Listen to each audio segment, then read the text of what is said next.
السلام عليكم ورحمة الله وبركاته. اللهم صل وسلم وبارك على سيدنا محمد وعلى آله وصحبه أجمعين، أفضل الصلاة وأتم التسليم. النهاردة بقى يعني إيه، هنفكركم بالصيف شوية. إحنا بيت تقاليده غريبة جدا عن أي حد. من أول الشتا ما بيبدأ كده بنفضل على طول عندنا جيلي في التلاجة على طول، يعني عكس الناس المفروض إنه بتاكل في الصيف، إحنا بناكل في الشتا. جيلاتي وآيس كريم والجيلي على طول، العصاير باستمرار الحاجات دي يعني. فانا النهارده جبت نوعين جيلي، فراولة ومشمش. كان عندي فاكهة كده مشكلة، قلت ايه هنعمل قالب فاكهة بالجيلي مع بعضه كده، ونعمل الفراولة في كاسات او في كوبايات عادي يعني موجود. معايا واحدة كانتالوب ومعايا جوافة ومعايا فراولة ومعايا موز. طبعا احنا عارفين ان طريقة الجيلي سهلة جدا، مفيهاش اي حاجة. الطريقة كانت مكتوبة على الباكو، هو بيتعمل بنفس الطريقة اللي على الباكو، مفيهاش اي صعوبة.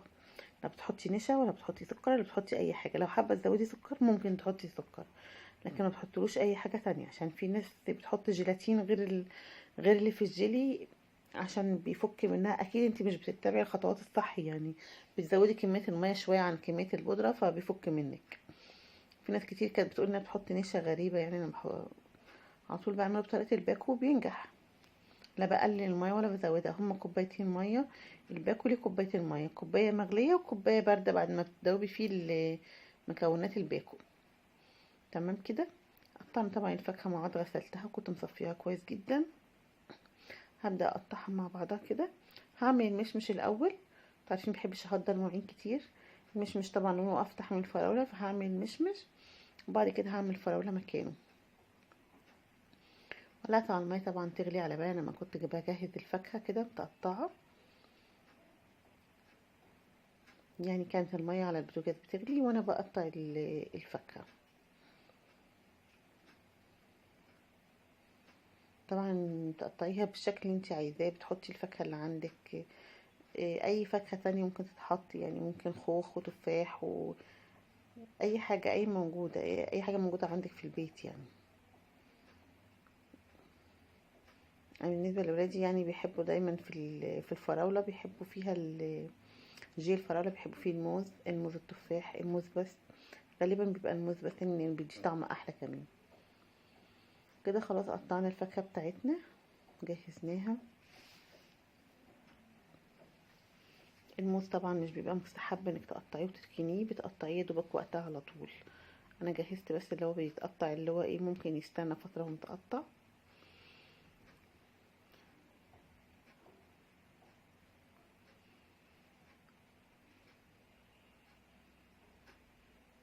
خلاص كده تمام كده، الفاكهة بتاعتي جاهزة عندي متقطعة. هنجيب بقى هنروح ندوب الجيلي بقى المشمش ونجيبه.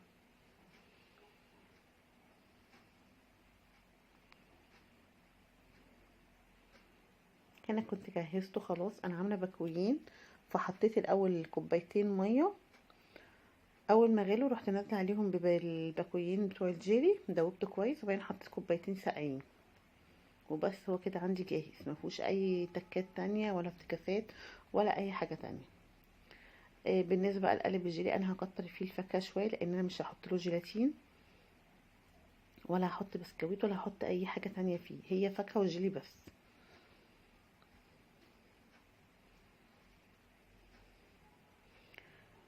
حطيت الاناناس الاول تحت، على سن الاناناس بيبقى يعني تقيل شويه، هياخد وضعه تحت، مش هيتحرك، مش هيقوم في الجيلي. لو كنت حطيت الموز الاول او الفراوله كانت هتطلع على الوش وما كانتش هتثبت معايا في القالب. ملحوظة انا ما دهنتش القالب بتاعي لا زيت ولا حاجة، لان اللي بيعمل الكيك بتاع الجيلي ده او القالب بتاع الجيلي بالفواكه دايما بيستخدموا الجيلاتين عشان يدوله قوام ماسك اكتر، وبيحطوا بيبقى القالب مدهون زيت عشان يبقى سهل اما تيجي تقلبيه يعني. فانا ما حبيتش ان انا ادهنه زيت، ولا حبيت ان انا اضيف له جيلاتين غير اللي في الجيلي. انا عملته بالجيلي بس، هو الجيلي بس والفاكهة. برص طبقات الفاكهة زي ما انتوا شايفين كده بأي شكل عشوائي زي ما انتي عايزة، بس هو أهم حاجة انك تحطي اللي هي الحاجة اللي كثافتها أتقل شوية تحت في قعر القالب بتاعك. هنقطع الموز بقى على حسب الكمية اللي أنا عايزاها.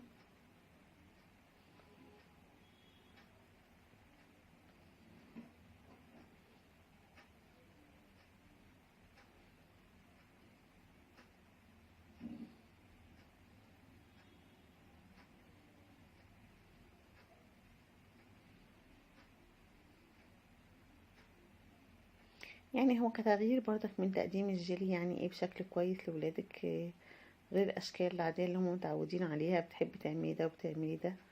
ادينا بنعمل اي محاولات عشان ايه الولاد تاكل يعني. بس هما الحمد لله ما عندي في الجيلي مش، وخصوصا عندي معاذ اخل عنقود بقى، بيفرح اوي بكلمه اخل عنقود. حجه اعملها اخل عنقود لكل حاجه.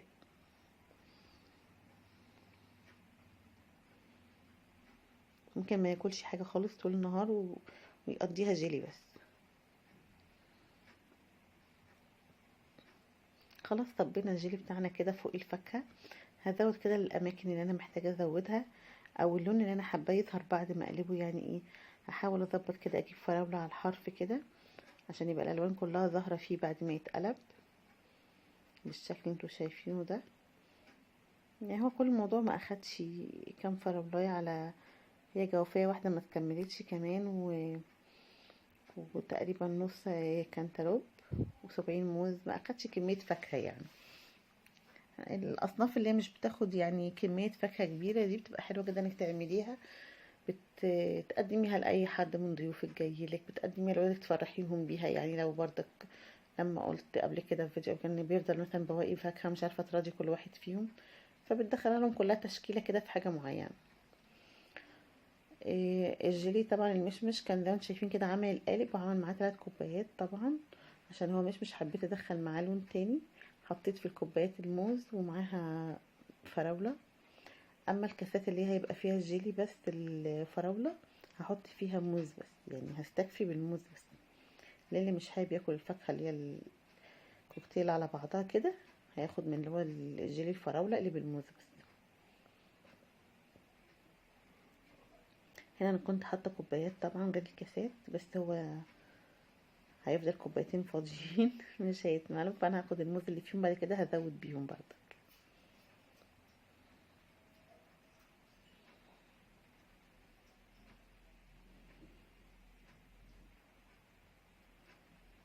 طبعا عشان بتكوني بتعملي لولادك عادي، ممكن تعملي في يعني في العادي انا بعمل كميات اكتر من كده طبعا في كل كوباية تقريبا ما عدا كوباية الشاي. يعني اي كوبايات عندي صغيرة او وسط كده بحب اعمل فيها عشان تبقى ايه خفيفة وسهلة معاهم في التلاجة، يعني اللي بيعوز بيقوم ياخد على طول.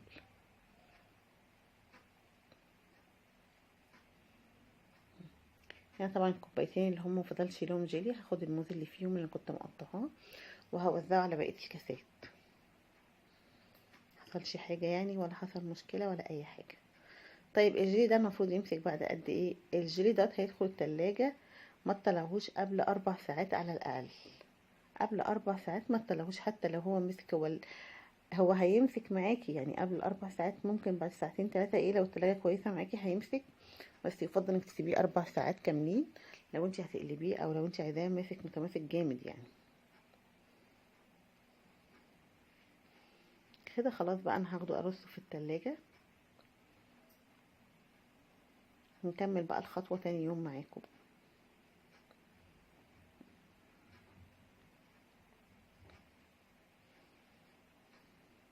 طبعا الشكل مش محتاج ان انا اتكلم عنه، الشكل باين خالص ان هو كويس جدا، شكل يفتح النفس كده، حتى اللي مش عايز ياكل هياكل. فاللي بتشتكي ان ولادها مش بياكلوا الفاكهه او كده، في ناس بتقول ان ولادها صغيرين مش بياكلوا فاكهه، هدخلها لهم في اي حاجه بالشكل دوت. العين بتاكل طبعا قبل البق، فهيعجبهم او هياكلوه باذن الله.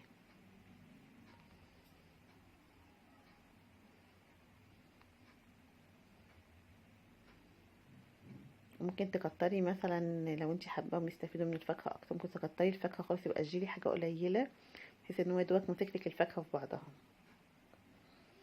هنا خلاص بقى الجيلي بتاعنا مسك، كان عدى عليه بقى الليل بحاله. كنت عاملاه متاخر يعني حوالي الساعه 3 بالليل، وقمت الصبح بدري قلت اصوره. طبعا كانت زار ما كانش يستناني معذره، فطر منه طبعا، طلع من الكوبايات واكل قبل انا ما اصحى. فهو زي ما انتم شايفين كده ماسك بالشكل دوت، شكله تحفه طبعا. الشكل كان باين من قبل اصلا ما يدخل التلاجة. هنبدا بقى ايه نحاول نفضي القالب بتاعنا.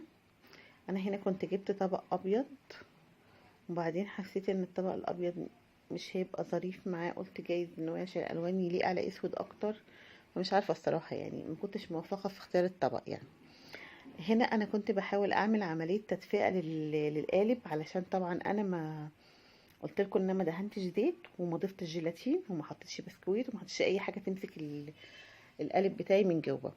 فانا بعمله عمليه تدفئه كده، بطلع من عليه السقايه من بره كده، يعني بدفي بالمنديل كده عشان يسهل نزوله، بحيث انه ما ينزليش متقطع.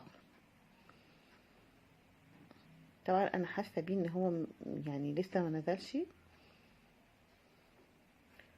هجيب طبق تاني اسود كده، قلت يمكن يعني يبقى اشيك، وبرضك ما كانش نزل. فانا ايه، كان براد الشاي كان دافي شويه كده، كنت غاليه في ميه، فقلت هحطه عليه من فوق.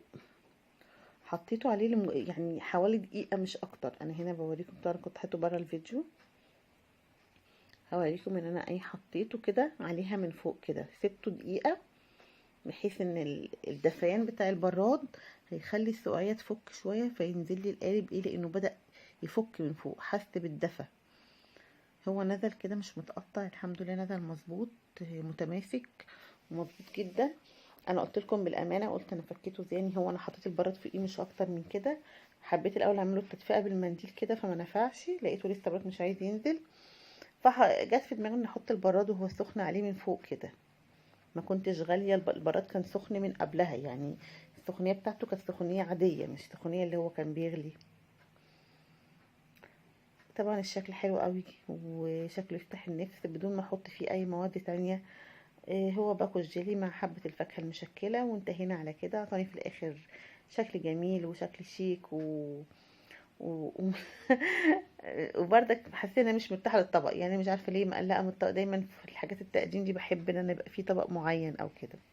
ده كان الفيديو بتاعنا معاكم النهاردة، اتمنى يكون عجبكم ويكون خفيف على قلبكم، ونقول ميعادنا معاكم الفيديو الجاي بإذن الله. السلام عليكم ورحمة الله وبركاته.